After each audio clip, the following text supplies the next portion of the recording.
How to create camera shuttering effect in Premiere Pro।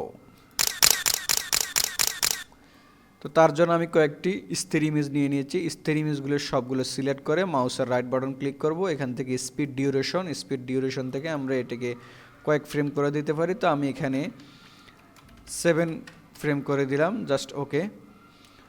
এখন আমরা এখান থেকে সিকোয়েন্সে আসব। সিকোয়েন্স থেকে ক্লোজ গ্যাপে ক্লিক করে গ্যাপগুলো ক্লোজ করব। আমি একটু জুম করে নিচ্ছি। এখান থেকে এই ইমেজগুলোকে আমরা আরেকটু পাশে এনে একসাথে করে দেব। তো এখান থেকে আমি ফার্স্ট ইমেজটি সিলেক্ট করব। ফার্স্ট ইমেজটি সিলেক্ট করে এইটির উপর একটি ইফেক্ট দিব। ইফেক্টস থেকে আমরা ট্রান্সফর্ম নামে একটি ইফেক্ট, এই ইফেক্টটি দিব। ইফেক্ট দেওয়ার পর এখান থেকে আমরা পজিশন থেকে একটা কি ফ্রেম নিব। 3 ফ্রেম সামনে এগিয়ে আমরা এই কি ফ্রেমটাকে সামনে নিয়ে যাব। তারপর আবার এখানে ফার্স্টে স্কেলটা এনে আমরা ইমেজটাকে উপরে তুলে দিব।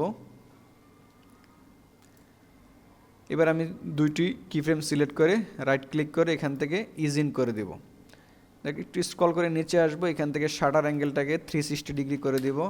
জাস্ট উপরের ইউজ কম্পোজিশন শাটার অ্যাঙ্গেলটাকে আনচেক করে দেব।